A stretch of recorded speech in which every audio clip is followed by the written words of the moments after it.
What's the deal? What's the deal? It's your boy Norbs, and today's a special show. It's Wednesday, 10 a.m. I told you I'm going to be on time. I'm not playing none of that late stuff no more. It's your boy Norbs, and we are here. And I have a special interview today with the Legend Hall of Famer, Lou Dibella, which I'm super hyped for. Also, Shakur, Stevenson, and Edgar Berlanga going at it. We're going to get into all of that and more after this.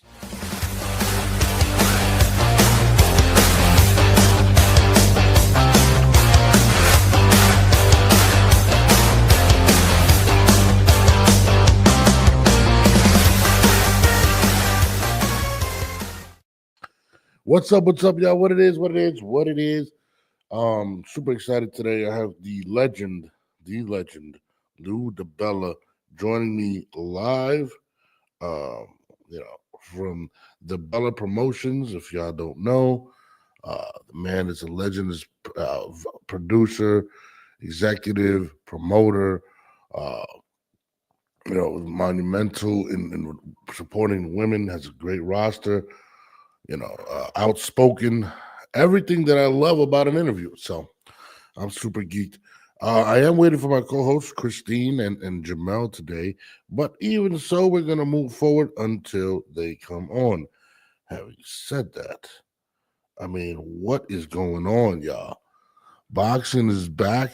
I mean, we get some drama, then we get the fights this weekend, we go to sleep, anyway, comes back to what he does, and then back to the drama as Shakur Stevenson, who's actually a Dibella fighter now, takes a shot. I guess that Edgar Berlanga took it as a shot. I don't know. But he definitely was not feeling the interview on the Breakfast Club. And I'm going to play that for you real quick, and then we're going to go through it, and then we're going to wait for my man, Lou Dibella, to come on. But this is what was said. As like people want to see, I'm in the biggest fight. I got the best resume. Like, I ain't even gonna say resume because they try to trash it, but I'm the most accomplished too. So just to put me on like his undercard, it really don't make no sense. I didn't even look at the card. I just assumed that was the main event. I didn't know he was on the undercard. Yeah, but I heard that it's kind of like what's happening in Times Square. They like all main events. Okay, you know what I mean? Like kind of co-main or main. But like even if they was main event, take me out that card. What do you think that card does? Like nobody really gonna pay attention to it. They paying attention to it because it's me. Yeah, I mean you're the only multi-division champion, so I hear you. I hear your argument. But as far as Turkey, I'll touch on that too. Man. I mean, we all know Edgar Berlanga and Shakur Stevenson are friends. But is Shakur capping? And was it the place to go and say this on New York syndicated radio worldwide or nationally on the Breakfast Club? I was really surprised to see Shakur say what he said, even if it's true. You know what I mean? The question is Shakur more popular than Edgar Berlanga? That's the question. Now, is he more accomplished? Probably. What is he? Three-division world champion, things of that nature. But is Shakur more, accomplished? Yes. Is he more popular? Is the question. And let me give you an example. Ryan Garcia this weekend headlined, right? And I forgot the guy's name. Said, it's main events. Oh, it's always the person that ends last is the main event, right? Well, we just had that this weekend. Ryan Garcia was the main event of a very, very overblown card, but still. And the most accomplished on there was my man Teofimo Lopez, who actually opened the card. So is it the accomplishments or is it the popularity? So was he hating or whatnot? I don't know. But he did come out and say what he said, and Edgar Berlanga took it how he took it. And, this is what we got going on. He's not more popular. Knockouts bring the popularity. I mean, that's all debatable. But let me bring on my guy right now. Let me make sure he's ready. Lou, you ready? All right, hold on. Let me bring on this legend real quick. The legend. Lou, what's good, brother? How are you, man? So what happened on the Breakfast Club today? Oh, I didn't hear about it. So let's. I wasn't going to start it with that, but I thought you were going to come on like 10 minutes. But it's cool. You're on. But let me give you a proper introduction. This guy's a legend right here. Has no filter. One of my favorite guys to see getting interviewed, Dibella. So Shakur Stevenson goes on the Breakfast Club, and I'll just play it for you real quick. Instead of me saying it, I'll just play it for you. And he says this. Oh, actually, hold on, let me edit. I'm the biggest star on the card. Yeah. I'm the guy that's like people want to see. I'm in the biggest fight. I got the best resume. Like I ain't even gonna say resume because they try to trash it, but I'm the most accomplished too. So just to put me on like his undercard, it really don't make no sense. I didn't even look at the card. I just assumed that was the main event. I didn't know he was on the undercard. Yeah, but I heard that it's kind of like what's happening in Times Square. They like all main events. Okay, you know what I mean? Like kind of co-main or main. But like even if they was main event, take me out that card. What do you think that card does? Like nobody really gonna pay attention to it. They paying attention to it because it's me. Yeah, I mean you're the only multi-division champion, so I hear you. I hear your argument. But as far as Turkey, I'll touch on that too. So he puts that interview. The interview comes out. Well, first of all, he is more accomplished than I think. Yes. Right. Mm-hmm. And he's a champ right now. Right. Mm-hmm. Edgar's not. Mm-hmm. Edgar's biggest achievement was he lost to Canelo, but he lost well. And I got to be honest, like I like there are fights I would like to see Edgar in. Yeah. Right. Mm-hmm. Like I'd like to see him with Munguia, for example. I think that'd be a hell of a fight. Mm-hmm. Like there's other guys like I think Edgar can beat. He impressed me in losing, right? And he's better than I thought he was, but I got to be honest, I thought he was pretty terrible.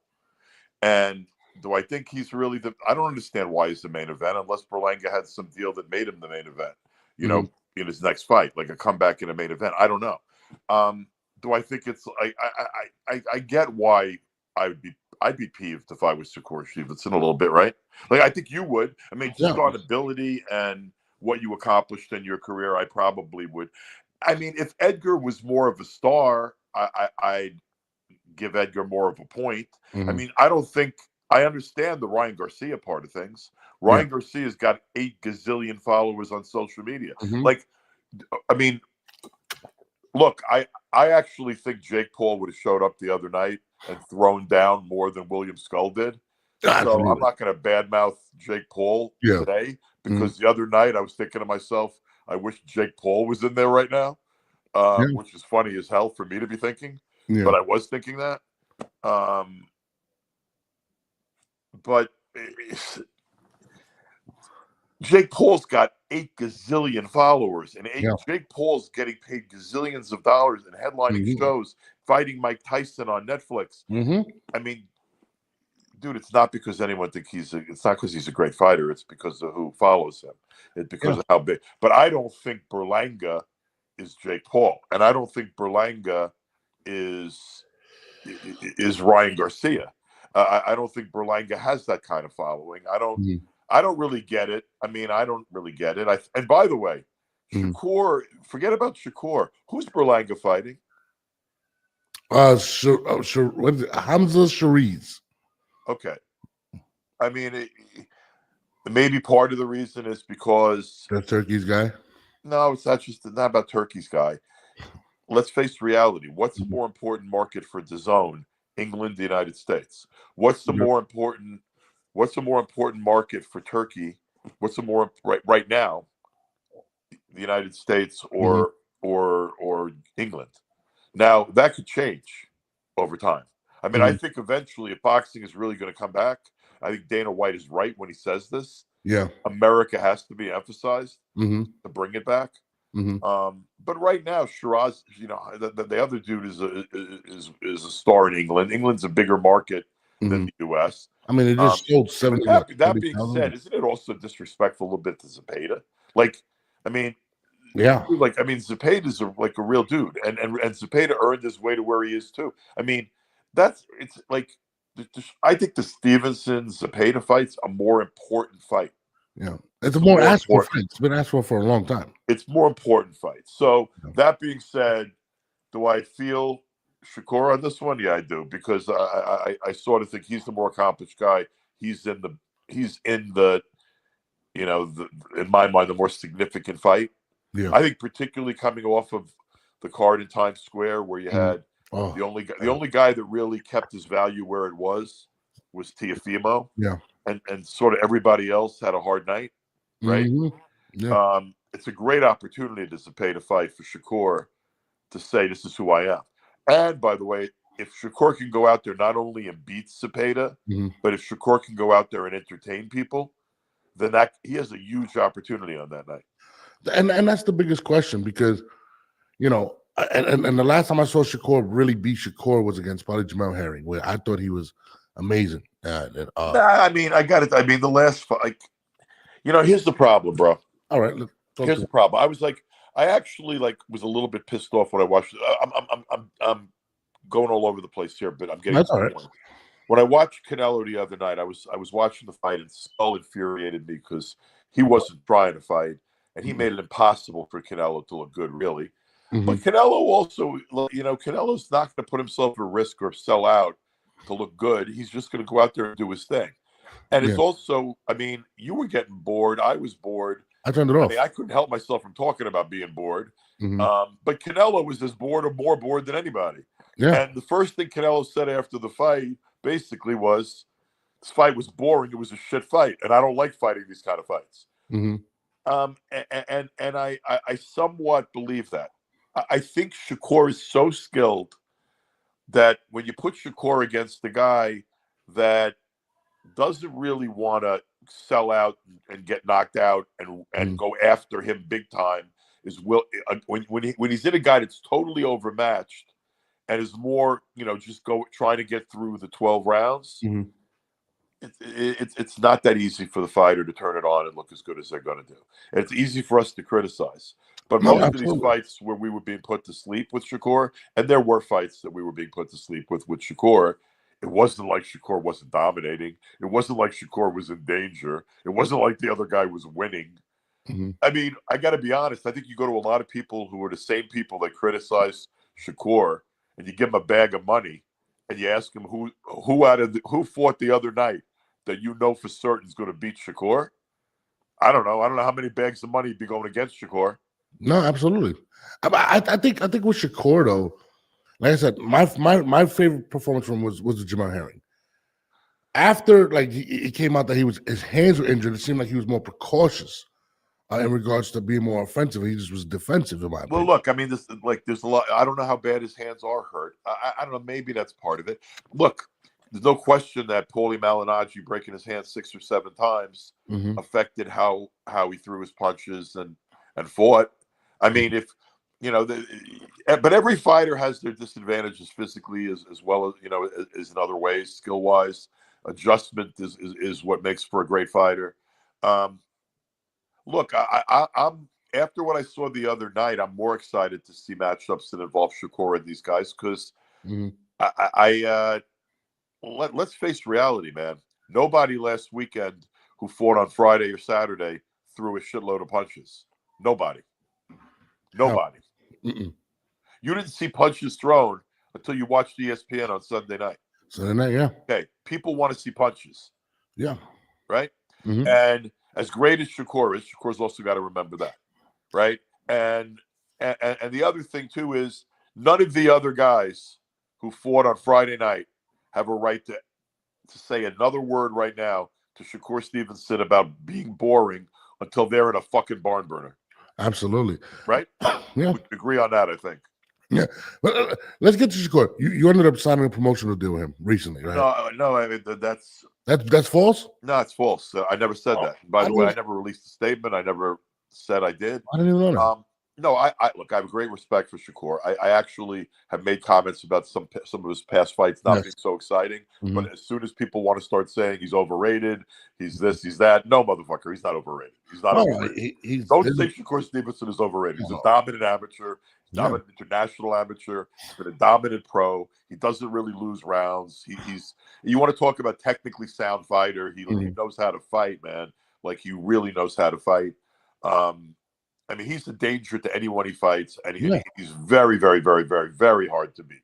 Nobody's jumping in front. Mayweather had his detractors. Hopkins had his detractors. Pernell Whitaker had his detractors. There's a lot of guys out there that are so skilled that they can outbox you easily, and they're not going to put themselves at risk of being hit or fight stupidly because you or I want to see them get hit more. Yeah. And you know what? I'm the first one to criticize. I'm not going to lie to you, man. My favorite fight of all time was Gaddy Ward 1.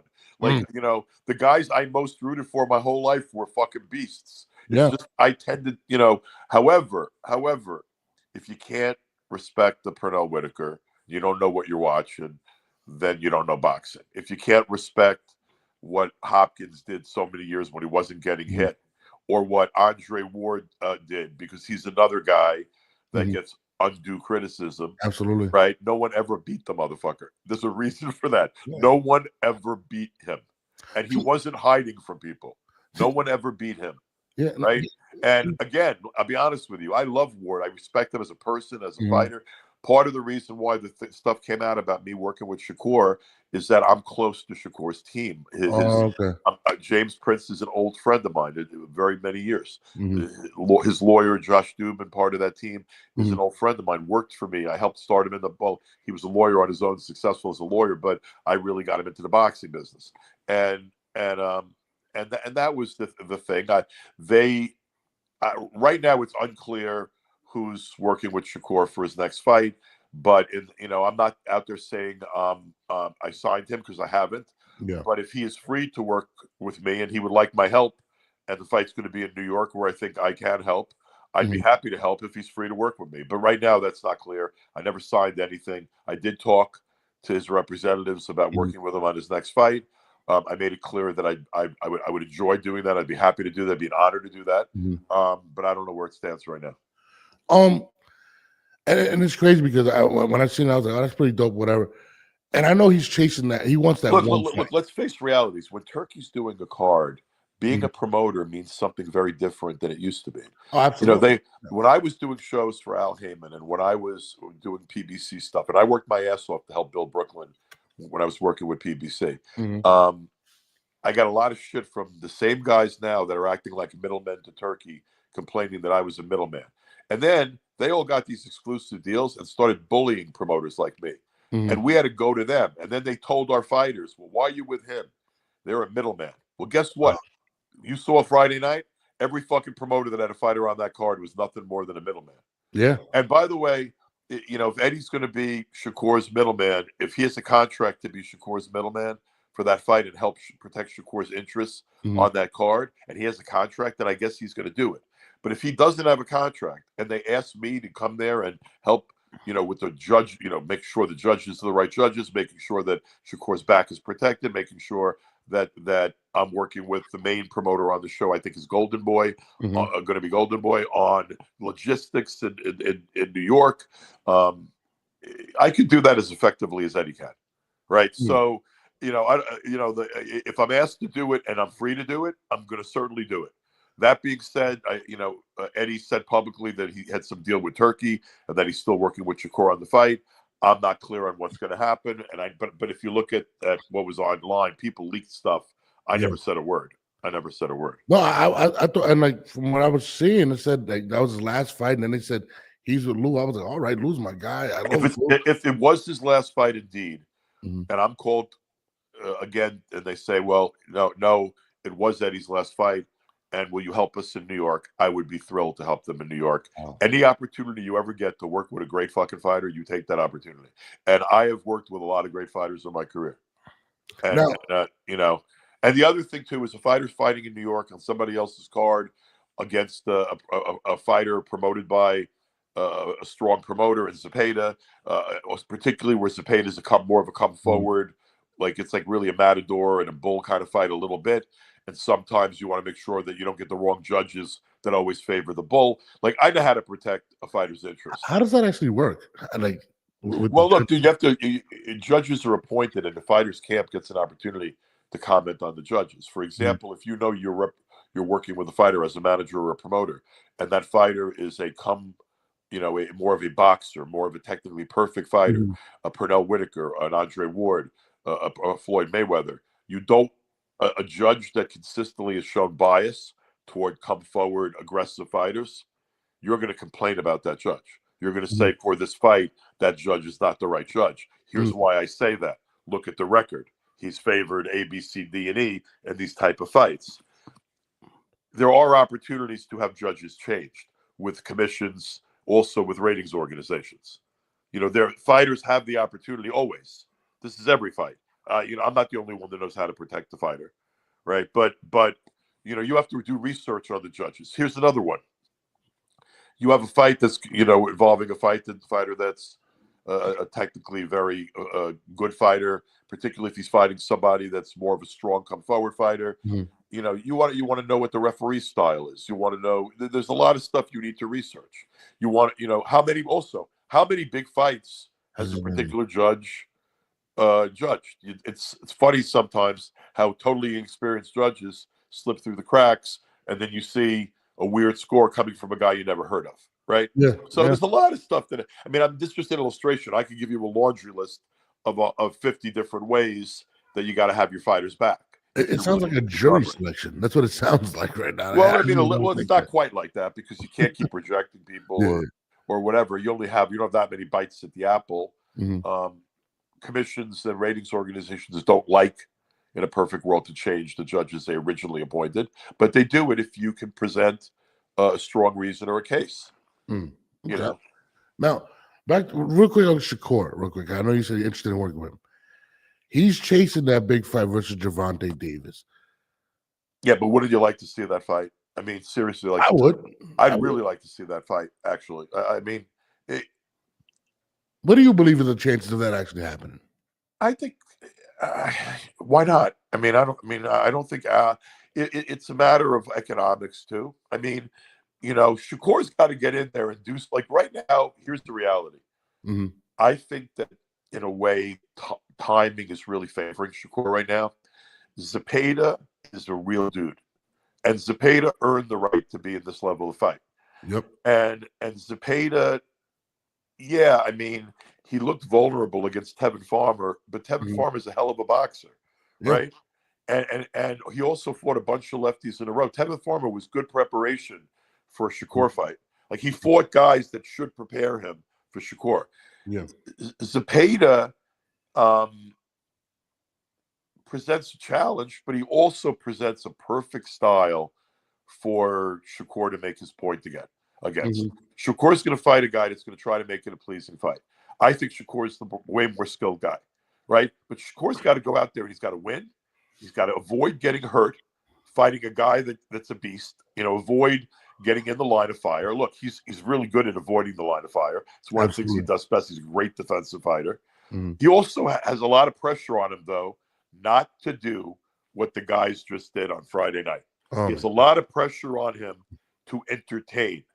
If he can win, if he can look good beating Zepeda, and he can entertain, then he's in a great position to be screaming for Davis. No, and it's crazy because the one thing, by the way, no one can accuse Davis of being is boring. Oh no, he's absolutely entertaining. Now, also, he's entertaining as hell, Davis. But if you look at Davis, he don't throw crazy numbers of punches either. No, but Davis has that knockout KO, that hammer of a counter that makes him interesting to watch, even when he's not throwing. How he's positioning, how he's moving, how he's preparing himself for that counter. I enjoy watching Davis. Yeah, he's hunting. And then you don't know when that fucking eraser is going to come out. Yeah. And then the eraser comes out and it's good night, Irene, man. Davis is fun to watch. I would love, on a skill level basis, style kind of basis. I'd like to see Shakur and Davis. It'd be a good fight. I think the world does. It just sucks that it hasn't happened. Well, the world's a big term. The boxing world. The boxing world. The world's a big place right now. The boxing world's not a big enough place. Remember that. And I want to get to hear what I just said though. The world's a big place. The boxing world's not a big enough place. No, it's a big enough place in the UK. It's a big enough place in Riyadh. It's not a big enough place in most other places right now. Well, remember, it used to be the biggest sport, right? in the United States. And it hasn't been for a long while. And then it became the second biggest sport. And right now, if you try to go on most gambling sites or you go on some general sports sites and they have a menu of sports, you got to go deep into the menu to find boxing. It ain't on the top of the page. You know what I'm saying? And a lot of people blame it on stuff that happened like this weekend. I mean, well, you can blame it on a lot. There's a lot of things different, dude. It's only 25 years ago that boxing was as hot as boxing's been in decades. Okay. But the last 25 years has been a decline. And there's a whole shitload of reasons for that. One is we never fix our mistakes. We have too many titles, too many ratings organizations. I mean, I don't have time to repeat all that shit I said on Helwani to you today.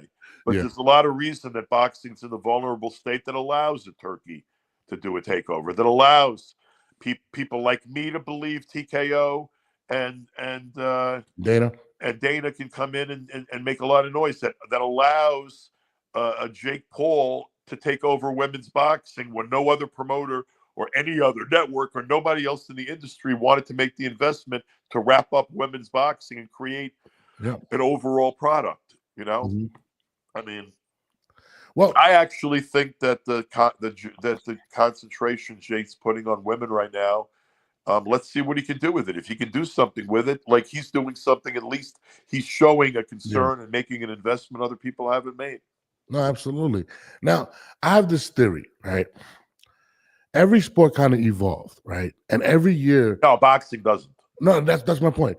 So, no, but you can stop right now. It hasn't evolved. And by the way, point. I'm not even sure it's evolving right now. And it's going to change dramatically in the next 5 years or so. It's clear to me it's going to change dramatically. Let's see if it changes for the better.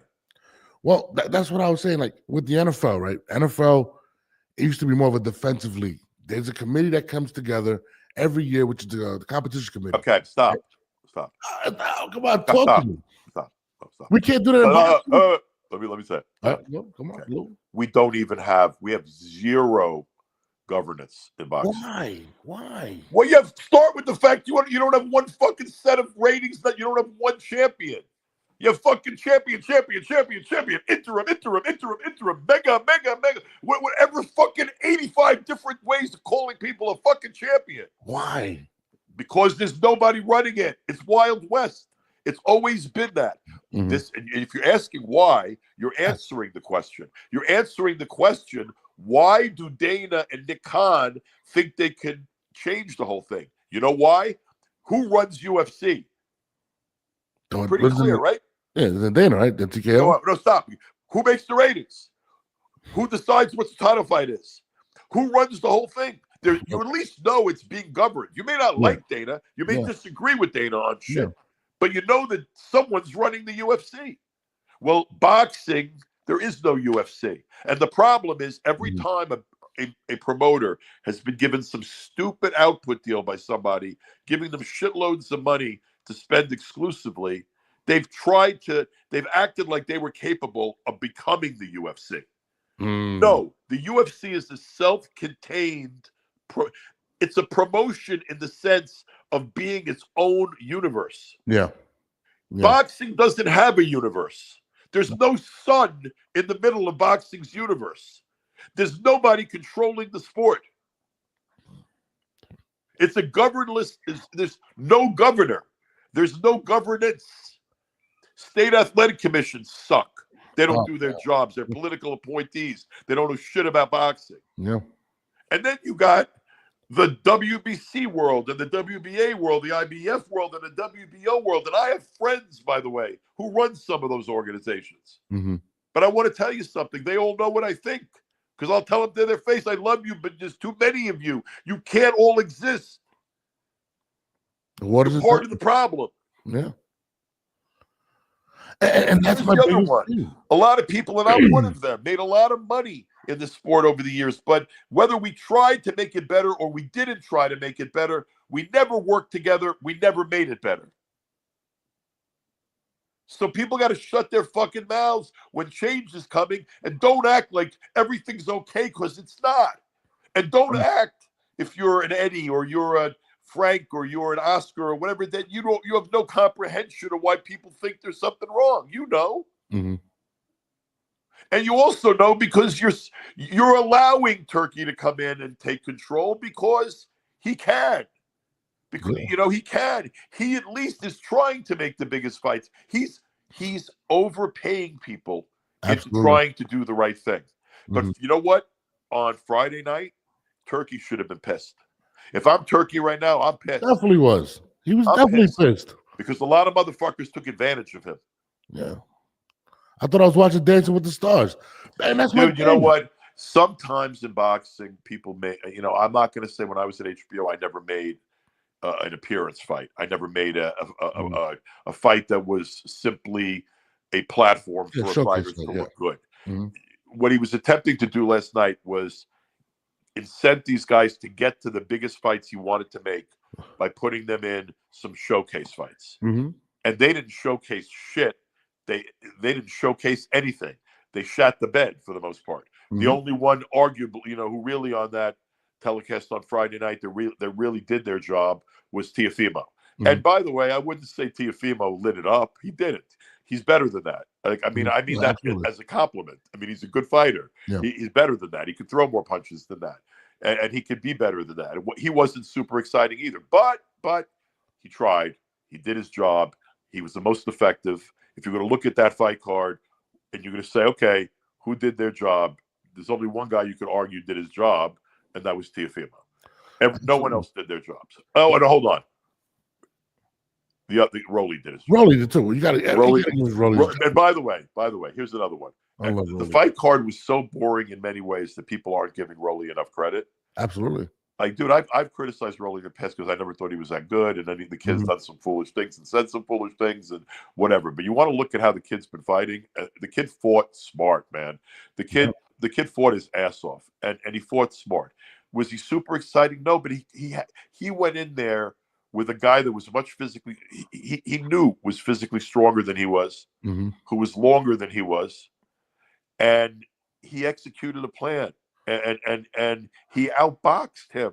Would anybody think that Rolly was going to outbox Ryan Garcia? Nobody would have thought that. Nobody. Right? So you can give Rolly credit too, because Rolly did his thing. I mean, I was impressed. I mean, it wasn't like it was like you're not going to put that performance in a time capsule and say, "Oh my God, it would have brilliant." Absolutely. But if you want to look at a kid that went above where you thought he could go and fought a completely smart fight to get a win, the kid fought a really smart fight to get a win. Now, I was happy for Rolly. I was definitely happy. But when it comes, how boring it was, right? This is what I was saying about the committee thing, right? Why can't Dude, fighters are fighting too infrequently, too. You don't get better by not fighting. Yeah. You have a limited career. You're fighting once in a year. I mean, two things really hurt Devin Haney. I'm not going to criticize Devin Haney as bad as some people did. Was it a good fight? No, the fight blew. The fight sucked. It was horrendous. Okay. That being said, he was in his last fight against the guy that appears pretty convincingly and based upon testing was on something, right? Yeah. And he got his ass kicked and he got hurt in the fight by somebody that maybe was jacked up. And he didn't fight for a year. And clearly being hurt in that fight affected him mentally in the fight he fought Friday night. Absolutely. He clearly was gun shy. And that often happens with fighters when they're getting the rust. Oh, I don't know what happened to Lou. Lou just fell off. Just give it a second, guys. He just probably got a phone call.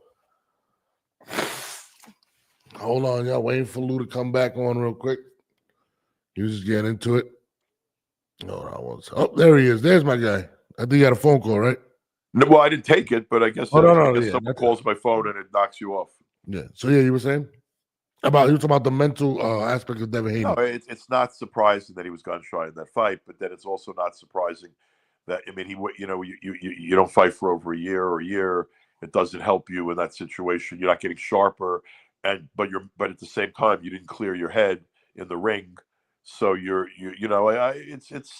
I'm not making excuses for him. It was a shitty fight, but that being said, you certainly got to understand that what happened to him in his last fight probably messed with his head. Yeah. I mean, he lost and then he unlost because his fighter tested dirty, but he got hurt in that fight, and he'd never been really hurt before like that.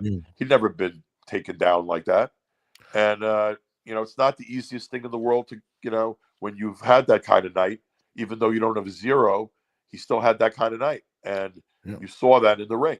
I'm not going to sit there and say, fucking Devin Haney blows. And, no, Devin Haney's a really good fighter. But at the same time, man,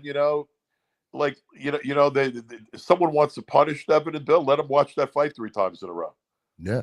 No, what got me was it reminded me of a broken fighter, similar to what happened to Adrian Broner after the Maidana fight. Yeah, but dude, I could name 100 circumstances to you that I've seen over the years, and no offense, but I've seen 100 more times as many fights as you have, probably. Absolutely. I know a lot of guys that won the fight after their the fight, that either were knocked out or knocked down, and in their next fight looked sort of shitty, and then took another fight to look like themselves.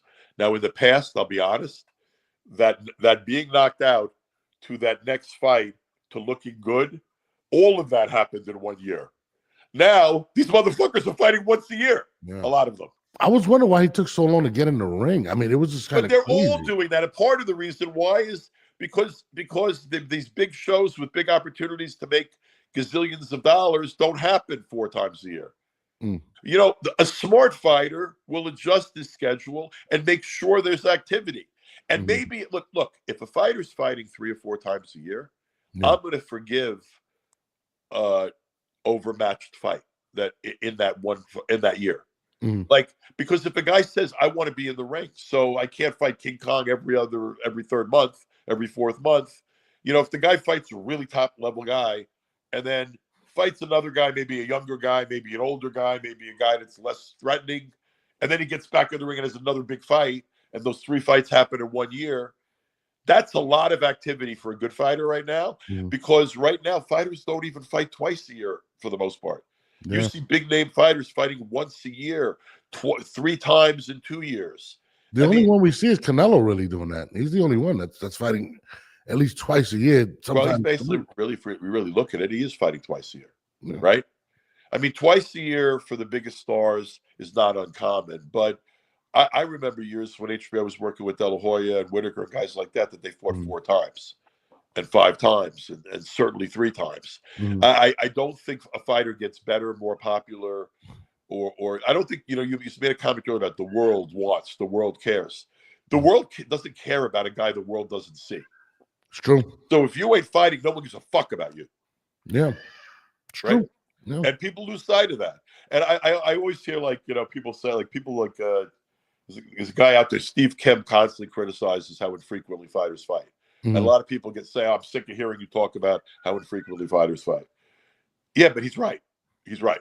Because it's another one of those endemic problems we have in the sport that are throughout the whole sport. Part of it is the sport's not economically healthy. Fighters don't fight enough because the sport's not economically healthy. Promoters don't make money every time fighters fight. People think, some of these promoters have gotten rich because it hasn't been their money.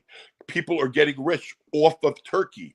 People got rich off of the stupidity of DAZN. The lack of understanding of an industry by a billionaire who owned DAZN, not understanding boxing. Can you elaborate on that, though? Bleeding billions, not bleeding millions, bleeding billions. Wow. Using boxing as a locomotive for an overall sports site. So, it's right now, the sport's not, anybody that tries to say the sport's healthy at all is a fucking moron. Because the fights are happening because people are overpaying. There's not a business rationality to the model. Turkey can do whatever Turkey wants to do because the funds of Saudi Arabia aren't going to dry up until Saudi says enough, until Saudi says too much. But even Saudi's happy with what they're getting out of their boxing program. They can spend whatever they want to spend, and no one can compete with them. But even saying what you're saying, I believe that's the reason he went to Dana White, because Dana White because he's not a stupid guy. Yeah. One thing's very clear to me is that Turkey's not a stupid guy. No, he's not. Turkey understands, okay, I want to still make the biggest fights for now. Remember, he keeps saying 2-3 years. I'll be paying these guys 2-3 years. The organizations, I'll still be working with them. He still needs to make the biggest fights because people want to see the biggest fights. Now, Friday night didn't work out, but to be honest, I blame the fighters more than I blame him. No, absolutely. He It's didn't an opportunity for them to try to look good. Yeah. He tried to do something cool in Times Square. It didn't work the way he wanted it to, but I could have fault the guy for trying to do something spectacular. He tried, right? But people want to see big fights. He's going to try to make those. But you have to change the sport. You got to change it from the bottom. You got to change it with young fighters. You got to go out there and say to a fighter, you know what? You're going to sign a contract, and it's not going to have endless gazillions of dollars that you're going to make for bigger fights. But you're going to start making money right now, and I'm going to guarantee you're going to fight 4 or 5 times in 1 year, and I'm going to pay you a minimum of this, and you're going to get to use these workout facilities, and you're going to get medical for X number of months or whatever, and you offer that to a young fighter. That's better than what any of these promoters right now are offering. Absolutely. I mean, they might offer one guy that wins an Olympic medal, something, but there are loads of fighters that come out of the amateurs every year and are starving. There are loads of managers that are buying fights to get wins in Mexico and in Colombia and all other bizarre places against guys that are losing every other week just to build up people's records. That doesn't help a sport. No. I mean, a rational. Everyone's UFC sucks. They don't pay their stars. First of all, what do you care what stars are getting paid, motherfucker? You're not a star. Here's what UFC is doing, though. They have a middle class. They have people that are making a living fighting. Like 95% of the people in boxing who are actively boxing can't make a living. It's true. It's handfuls of guys that are getting wealthy. UFC, part of the reason their economic model as a business works better is because they have a working class fighter. They have professional fighters being paid like professional athletes. Maybe they're not getting rich overnight, but they have a much healthier middle class than boxing has. Good point. Yeah. And that middle class is what is going to allow Dana and Nick to build something. When they say league, they really mean promotion, and they mean bringing fighters in who are willing, not going to be worried about their records. Here's another thing. Everyone's still obsessed.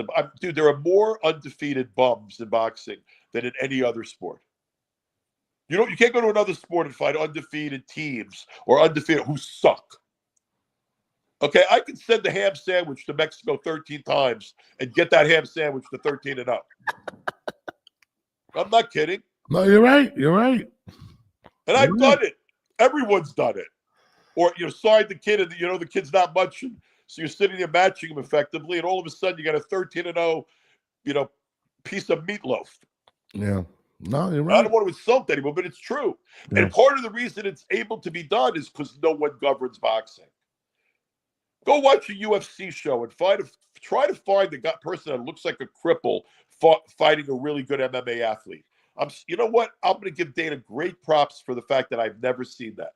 Yeah, yeah. I've never seen that not even on a UFC undercard, where I thought one guy didn't belong in the cage with the other. It was a disgrace. And I see it 4 times big fight.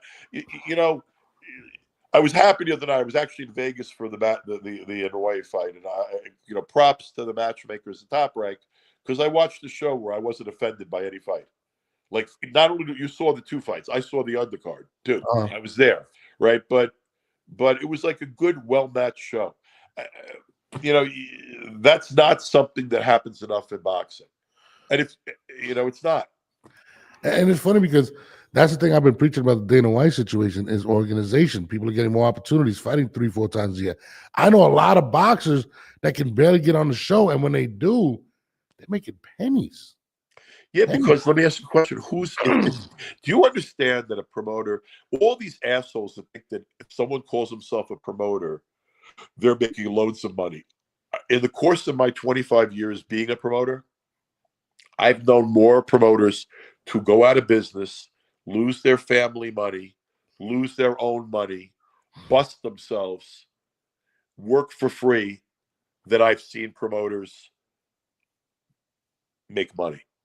And the guys that have made money are really good at what they do and pretty resourceful, because they're operating in a completely non-functional world and this is why I give the greatest chance to Dana and Nick Khan, runs the WWE, used to be a CAA guy, very astute business guy, Dana and his organization. I give them a lot. I think they have a lot of opportunity because they do believe what I think is the key element of this.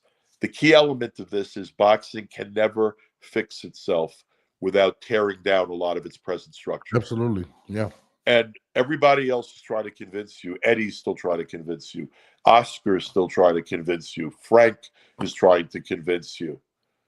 They're trying to convince you that everything's okay and that this present system can work. And the fighters, all the fighters care about a belt. You know what? The fighters want a belt for their collection. Those belts don't pay the bills. And the other thing is, the belt looks good wrapped around your shoulder on a photograph that you put on your Instagram or you show to your family and friends. No one gives a fuck about that belt in the real world. No one knows what that belt is. No one knows what you're champion of. And if there's 72 motherfuckers, because there are, running around with major belts as champions, because if you look at the all those weight classes and how many of them, 4 organizations, and most of the organizations have interims or whatever they call the champion above the regular champion or that bullshit. Yeah, so you got 70-something champions over 18 weight classes. I said this 100 times in the past. I'll say it again. If you're one of 72 champions, you ain't all that. No. I mean, it looks like a scam. I mean, no disrespect to Benavidez. He was the interim unified world champion at middleweight. Look, dude, I love Benavidez. One of my favorite fighters. He's a mean, nasty kid in the fucking ring. I love to watch Benavidez. Here's the thing. I don't give a fuck what belt he has. I like to match Benavidez with fucking Beterbiev. I'm going to watch that all fucking day long. I don't give a fuck if it's for no belt. Yeah, absolutely. I don't watch fights because of a motherfucking belt. I don't. Dude, there's 8 million title fights happening all over the world that nobody's watching. With all due respect. Facts. It's a fact. And here's the other thing. Take every motherfucker that's got either a super championship or a regular championship or an interim championship. Take all those 3 types of champions over the 18 weight classes, over the 4 organizations. I don't know how many of those motherfuckers there are, but it's got to be a lot. Okay. Yeah. I want to know how many of those. I'd like to take every one of them and put them in street clothes and walk them 10 blocks through Times fucking Square. Nobody's gonna know them. And you tell me how many of them get recognized. No, you're right. I mean, it doesn't even now, make any sense. It'll be nobody. Yeah. But it's going to be maybe 10 or 12 of them will get recognized, maybe by a couple of people. Well, and how many of them will get mobbed on the street? Well, if the streets in the United States, very few. Yeah. Yeah, very few. Because if the streets in the United States, other than Canelo or Davis on the East Coast, maybe Tank on the East Coast, Tank in New York or Tank in Brooklyn or Tank in Maryland or Baltimore would get mobbed. Yeah. Maybe Ryan's going to get mobbed some places. But Ryan's an influencer too, bro. That's why Ryan lost again. Ryan's still a bigger attraction than a lot of people, than most people. The loss the other night will hurt Ryan worse. I'm sorry, will hurt Ryan less than many people think. Yeah. Now, that being said, Ryan's got to get his stuff together, go back in there and win and look good. But Ryan has people that love him, and Ryan has people that hate him, and he has a lot of people that react to him. And he's been a bad boy, and he crosses over into entertainment because of how many people follow him. Yeah. He's something different than a Zepeda, or he's something different than a Richardson Hitchens, or just another guy that has a belt but doesn't have a following. Yeah. I mean, fighting him is more valuable than fighting the champion at 140. That's a fact. I totally agree with that. I totally agree with that. Yeah, I mean, I totally agree with that. Yeah, I mean, that's why he was the headliner. I mean, think about it. Teofimo had the belt, right? He opened the card, and Ryan was the closer. I mean, to be honest, I mean that's the facts. Well, look, when I was looking at the card the other night before it happened, as much as Teofimo, you want to talk about accomplishments, probably on that, like everybody, like Haney was coming off a loss. Ryan was coming off a suspension, right? You look at the card. Ryan should have been the main event because Ryan was fighting a dangerous fight, and Ryan was the most popular guy on the card. Haney, as much as Devin's fight was boring, there wasn't ever a moment where Haney was in trouble. Never. Like there wasn't. I mean, it was a completely like what it was one-sided. Yeah. It just was a one-sided snooze fest. Yeah. You know, I mean, the biggest shots he took were from Jim Lampley, to be honest with you. Jim Lampley was great at it, but that was the biggest shots that Devin took the whole night. I was reading something today saying that Lampley lost the step. I was going to call Lampley. No way. Yeah, no, you know what, dude? No, dude, let me tell you something. I'm pushing. I'm in that realm where I'm looking more closer to 65 than I am to 60. So like I'm getting. You know, you lose a little bit of a step when you get older, or like a little bit of a. But for a guy that was off as long as he was, fucking great. And let me tell you something. Lampley could have been off 50 fucking years, and they could have pulled him out of a fucking retirement home, or he's still the GOAT. Yo, and, he was phenomenal. And if you're the GOAT and you lose the step, you're the GOAT who lost the step. I mean, Lampley the other night, it was refreshing because the other thing too was. Lampley was going to beat Jim Lampley, whether he worked for Turkey Al Sheikh or he works for anybody else. Yeah. So you're going to get the truth out of Jim Lampley when he's watching something. Yeah. So Lamps was. I thought he did a terrific job for a guy that was off as long as he was. And if Lamps is going to self-critique himself, Lamps is going to say, "Oh, I was better 20 years ago." Well, man, you're still the best. Right. No, if you're the best and you're a step off what you were 20 years ago, you're just anybody 20 years later. There's nobody. But it was a pleasure to get to listen to Jim Lampley again. No, absolutely. There was nobody that I want to see ever host a fight other than Jim Lampley. After watching his comeback, I was like, dude, like, why has he been gone for so long? Like, this guy's the best. It's incredible. You know, a lot of stuff right now. I don't know. There's a lot of reasons. A lot of things in boxing right now aren't merit-based, and that includes the. Let me tell you something. If you try to be, I don't know if it's really an advantage to be a journalist right now that tells the truth. I don't necessarily think it is an advantage. No. I don't think it's an advantage to be an on-air commentator that doesn't want to be controlled. True. I don't think it's an advantage to speak your mind. I think it's an advantage to be a good employee. And by the way, don't blame that on Turkey. I mean, Turkey may feel that way, but if you don't think every one of these other promoters that has exclusive contracts, if you think they're cool with their talent that they're paying, shitting on them, they're not. That's true. That's a good point. But we don't have we have a world now where the promoters, for the most part, are paying the commentators. Top Rank has its crew. Eddie and the Zone has its crew. People have their crews, and there's an expectation of supporting your benefactor.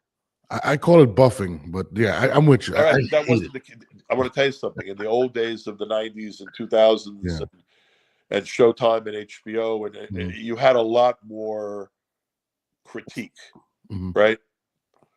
And by the way, you know what's interesting? I watch UFC now. I admit it. Like I lost, I never thought I would be someone that watches the biggest shows of UFC, but I do. I mean, I enjoy them now. I changed my tune from that stupid interview 15 years ago, but I was wrong about some shit. But people who watch that interview and think Joe Rogan was right also aren't watching the interview. But put that aside. You watch the UFC product. The product is better than our product. It's more balanced. Yeah. So if you're covering it, you have less to shit on, right? Part of the problem is right now when I sit there and I watch a guy that knows nothing about boxing telling me, if I see a great prospect, but he's in there with a dead man, I can't make a judgment coming out of that fight that fight proved anything or told me anything about who that guy is or helped that guy grow. Sitting there and listening to some overpaid shill who knows shit about boxing commentate on a fight and tell me some mediocre prospect is great because he just beat up a motherfucker that shouldn't have been near a televised boxing match. I don't want to see that by my fucking announcer. I want the fucking announcer to tell me the truth. Yeah. Give me Jim Lampley. Bring back Max Kellerman. Where's Max? That's my guy. Where the fuck is Max? Bring back Max, man. I miss Max. I miss him too. Someone would have told me I would miss Max this much. I never would have thought it, but I miss Max. I love Max. He's one of my favorites. Jim. I miss Max, man. Where right, is bro, Max? Bro, I got to jump. I actually have work to do that I get paid for. So my fault, man. I actually got a baseball call I got to do. Oh, no, listen, I appreciate you, man. Please stay in contact. I love everything you do, man. And I definitely want to build with you, brother. Appreciate you. Yeah, it's my pleasure, bro. I enjoyed the conversation. It just felt like talking about boxing. I enjoy talking about boxing with someone that actually cares about the sport. So it's good to be on with you, brother. I appreciate you. Take care. Bring back Jim Lampley every show. Just remember that. Next year, you got to do it. You got to try to do it. Come on, Lou. Yeah, that's my boy. You know that. Goodbye. All right, brother. That's the legend right there. My guy, Lou Dibella. Awesome conversation. Man, I feel like I got to talk to this guy for fucking ever. Appreciate everybody that's tuned in. We got a lot of people live. Man, Lou Dibella is fucking awesome. I'm sorry. Like, he's right. Where the fuck is Max Kellerman? Anybody? Where is he? Anybody? Hey, man, listen, on that note, man, I'm going to let y'all rock out. You know what I mean? Thank you, Bruce. Appreciate you guys for tuning in. I thought Christine was going to make it in. She has some things she's handling, but shout out to my girl, Christine. Shout out to my guy, Jamel. This was a great show. I'm going to let y'all rock out. I gave y'all about an hour with the legend, Lou Dibella. I can't wait to chop up this interview. It's your boy, Norbert. Make sure y'all like, subscribe, and hit the notification button. It's your boy. I'm out of here.